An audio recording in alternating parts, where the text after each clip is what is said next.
Welcome to our hairdressing and barbering Level 2, Health and Safety courses.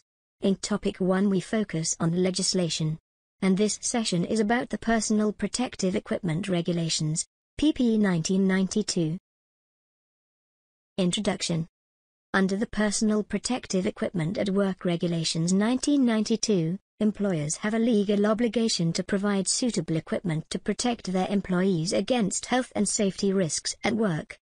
Where in other sectors, say for example construction, this could relate to helmets, steel toe-cap boots, or overalls, it's easy to understand why people need to wear them. In the hair industry, the main hazards relate to chemicals, and these present other risks to personal health and safety, and we will be looking at those in this session. What do the PPE regulations require? From a safety point of view, PPE should always be used as a last resort. However, in situations where there are risks to health and safety that cannot be adequately controlled in other ways, then PPE must be supplied. Hairdressing and barbering employers are required to 1. Conduct a risk assessment to identify the PPE needed. 2. Maintain and store the PPE properly. 3. Provide instructions on how to use it safely.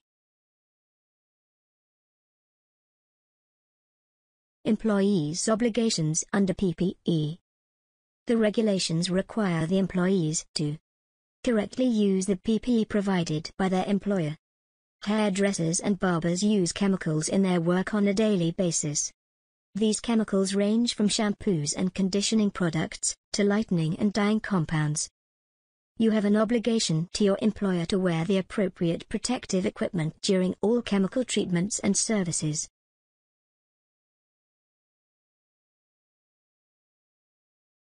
Employees' obligations under PPE.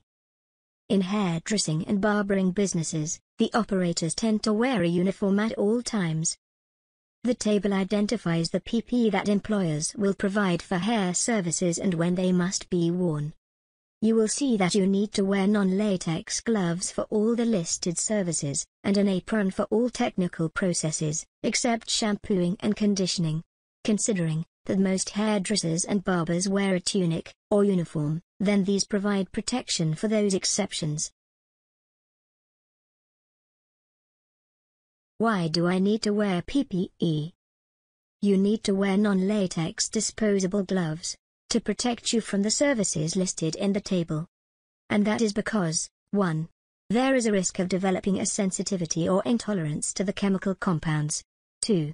The services can cause an occupational health hazard called dermatitis. You need to wear non-latex options because some people have an intolerance to latex and it causes an allergic reaction. Remember, it could be the clients that have an allergy. Some people can have serious allergic reactions to latex and this can cause breathing problems, or worse, anaphylactic shock. This is an extreme and often life-threatening allergic reaction to an antigen, to which the body has become hypersensitive. Why do I need to wear PPE? You need added protection against any chemical technical process, such as coloring, lightening, bleaching and perming. Your apron will prevent chemicals from damaging your clothes and reaching the skin. Many of these chemicals are alkaline and will burn, as well as stain, or bleach your skin. What about the clients? Your employer provides PPE in the form of towels and gowns for the clients as well. They are not obliged to wear it by law, but it would be extremely unprofessional if clients were affected by the processes that you provide. They also provide the business with protection against unnecessary insurance claims. Question. How does an employer know if PPE is needed in their workplace?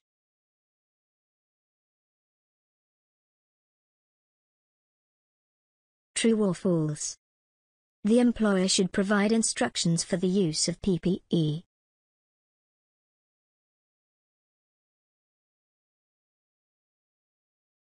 True or false? The employee is required by law to wear the PPE provided for them.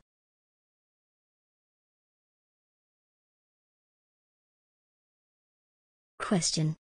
Which of the following processes require you to wear protection for your hands?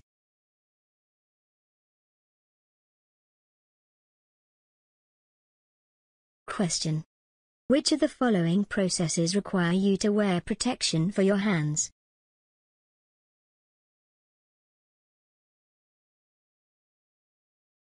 Question. What occupational health hazard is eliminated by wearing disposable gloves?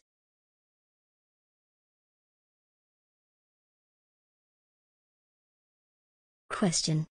Why don't you need to wear a plastic apron for shampooing and conditioning?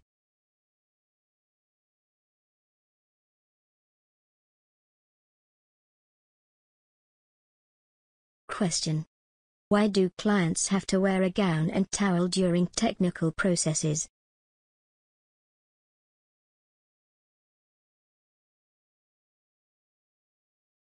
To summarize the session, you have now completed this presentation for Personal Protective Equipment Regulations 1992.